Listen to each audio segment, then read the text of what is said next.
police sergeant in Florida has been placed on desk duty after a video showed him assaulting a fellow officer who was trying to de-escalate a situation. So now, I have some body cam footage of this arrest, but I'm going to need to describe it since the released footage has no audio to it. Okay, and it's of course got a lot of blacked out faces as well, or blurred out faces. And so now I'm going to explain that Sunrise Police Sergeant Christopher Police had threatened a suspect, a black man, with pepper spray and engaged in a virtual altercation with him after he had already been taken into custody and placed into the back of a patrol car. So now I'm going to show you what happens after they put him into the car, and going to give you a content warning as well, because again, it's a little bit difficult to watch. Take a look. So now you're seeing, of course, the back of a police officer right there. And this is from different body cam footage. There's actually two different sources of this footage. So this is one that was not the officer. And you see him shoving him into the car. And then you see the officer who is allegedly threatening him. Okay. And then you see in this frame, this young officer going there and basically pulling this guy back. And there it is. Cop on cop violence.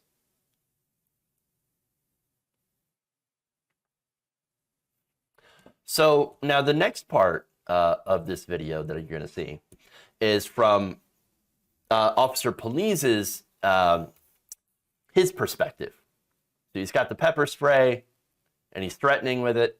Okay, the guy's already subdued. He's already in the car. There's no need for anything. And yet he's in there and basically saying, doing alleged verbal threats. Okay. And he gets pulled out. And there it is. There's the grab.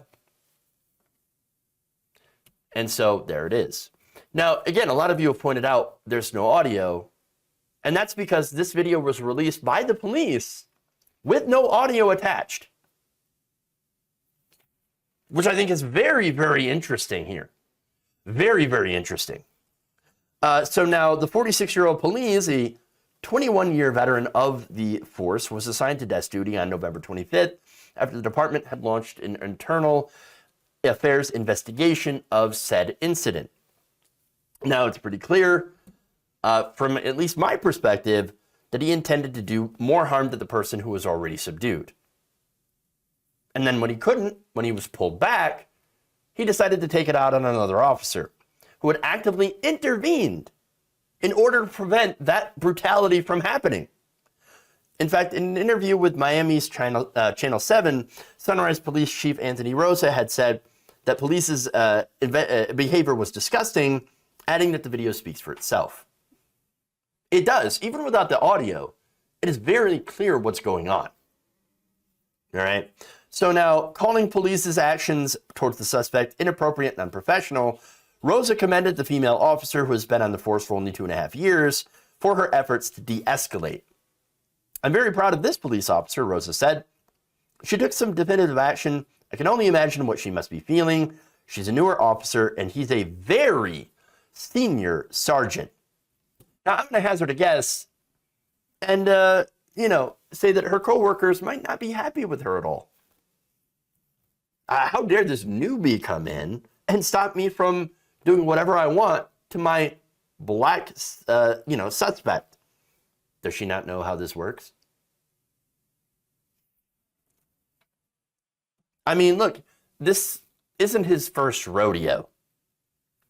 Police has been cleared of 2 previous allegations of excessive force, according to Channel 7 investigation. Now, I'm pretty sure everybody already knew who this guy was and what he was like, but and so my guess is when she did this, well, afterwards she's probably dealing with some repercussions for actually doing the right thing. Okay? Now, asked why he's not facing criminal charges, here's what Rosa said. So there's some details of the investigation that I've not disclosed, that I'm unable to disclose right now. And if any of the information that comes up during the investigation rises to a new level of criminal behavior or criminal conduct, then we'll address it appropriately. Meaning, for me, I hear that and I hear they're probably not going to do anything. That's just me. I would be very surprised if this officer was disciplined or fired, even with this video out there. And again, the fact that they released this video with all the faces blurred out and no audio to go along with it, I mean, it seems pretty suspicious to me. Like they're trying to block out the context here. I'd like to know what was said, what he was saying to the suspect, and what the suspect might have been saying back. Because all of this would have been great context. But no, we don't have that. So we don't get to know this. Now, as for the woman, again, this fellow officer who actually did the right thing, I don't think it's going to go well for her. Again, people wonder where all the good cops are. Well, I think they're chased out by this. Like, this is the reason why they don't exist or why they're incredibly rare. It's the culture. The culture of policing is use as much force as possible against the suspect. We are the hammer, you are the nail. Don't you ever dare get into my way or you'll become the nail. I don't care if you're a police officer. No, you're lower on the totem pole. I've got seniority. I've been here longer, and most everybody's going to agree with me. And so you can either just ignore it, or you play along, or we're going to make things very, very difficult for you. And I have an example here of that culture of policing. This comes from Michael A. Wood, who is a former Baltimore police officer. Now, again, he had come out back in 2015, and he had detailed how he had seen personally extensive wrongdoing during his 11 years on the Baltimore police force, and alleged that the BPD abide by what is called a blue wall of silence. So basically, look, even if there's wrongdoing in the force, they will never report it, and they will never testify against each other. They're going to back each other up no matter what.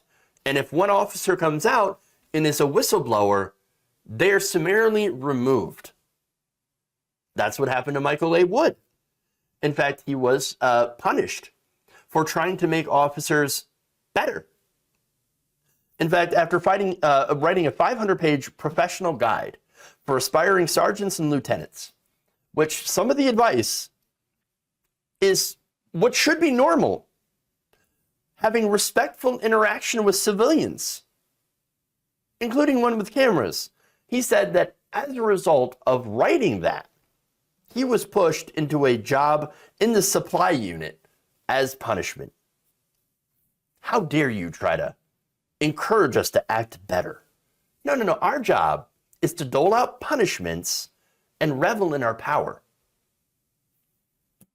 We're here to protect property, not people.